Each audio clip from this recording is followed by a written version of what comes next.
2025ஆம் ஆண்டு கன்னி ராசிக்காரர்களுக்கு சனி மற்றும் குரு பெயர்ச்சிகள் வாழ்க்கையின் பல துறைகளிலும் முக்கியமான மாற்றங்களை ஏற்படுத்தும்.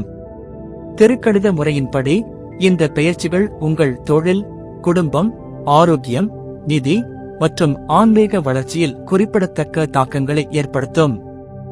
சனி பெயர்ச்சி மார்ச் 2025-29 அன்று சனி பகவான் கும்ப ராசியிலிருந்து மீன ராசிக்கு பெயர்ச்சி செய்து கன்னி ராசியிலிருந்து 7ஆம் இடமான கலத்திரஸ்தானத்தில் அமர்கிறார்.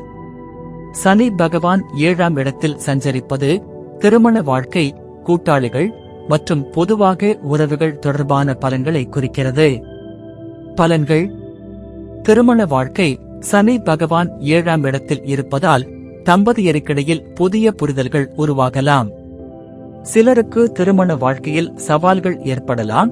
இதை சமாளிக்க பொறுமையும் புரிதலும் அவசியம். கூட்டாளிகள், வியாபாரம் அல்லது வேலை தொடர்பான கூட்டாளிகளுடன் உறவுகளில் மாற்றங்கள் ஏற்படலாம். புதிய கூட்டாளிகள் சேரலாம் அல்லது பழைய கூட்டாளிகளுடன் பிரிவுகள் ஏற்படலாம். சமூக உறவுகள், சமூகத்தில் உங்கள் நிலைமையில் மாற்றங்கள் ஏற்படலாம். புதிய நண்பர்கள் சேரலாம். சில பழைய நண்பர்களுடன் தூரம் ஏற்படலாம்.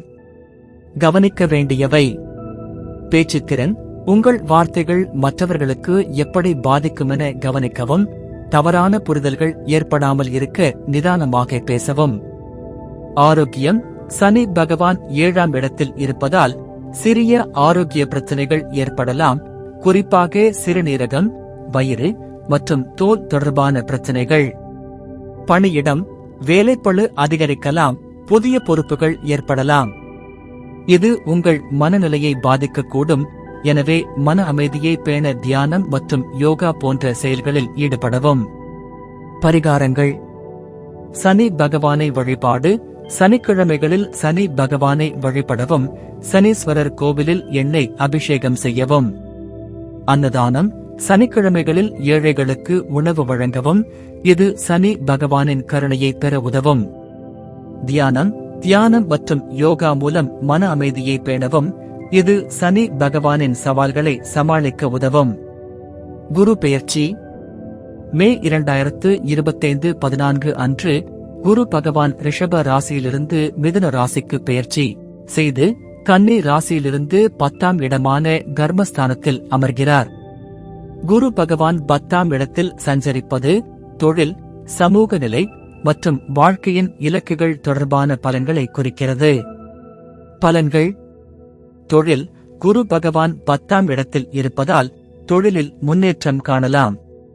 புதிய வாய்ப்புகள், பதவி உயர்வு அல்லது புதிய வேலை வாய்ப்புகள் கிடைக்கலாம். சமூக நிலை, சமூகத்தில் உங்கள் மதிப்பு அதிகரிக்கும். மற்றவர்கள் உங்கள் ஆலோசனைகளை மதிப்பார்கள். நிறைவேற்றம், நீண்ட நாள் கனவுகள் மற்றும் இலக்குகளை அடைய வாய்ப்புகள் உருவாகும். கவனிக்க வேண்டியவை: பணியிடம், புதிய பொறுப்புகள் மற்றும் வேலைப்பளு அதிகரிக்கலாம். இதை சமாளிக்க நேரத்தை நன்றாக மேலாண்மை செய்யவும். பேச்சுத்திறன், உங்கள் வார்த்தைகள் மற்றவர்களுக்கு எப்படி பாதிக்குமென கவனிக்கவும். தவறான புரிதல்கள் ஏற்படாமல் இருக்க நிதானமாக பேசவும். ஆரோக்கியம், உடல் நலத்தில் கவனம் செலுத்தவும். சீரான உணவு பழக்க வழக்கத்தை பின்பற்றவும். பரிகாரங்கள்: குரு பகவானை வழிபாடு. வியாழக்கிழமைகளில் குரு பகவானை வழிபடவும். குரு மந்திரங்களை ஜபிக்கவும். அன்னதானம், வியாழக்கிழமைகளில் ஏழைகளுக்கு உணவு வழங்கவும். இது குரு பகவானின் கருணையை பெற உதவும். தியானம் மற்றும் யோகா மூலம் மன அமைதியை பேணவும். இது குரு பகவானின் ஆசீர்வாதத்தை பெற உதவும். பொது பரிந்துரைகள்: முக்கிய முடிவுகளை தள்ளிப் போடவும். முக்கிய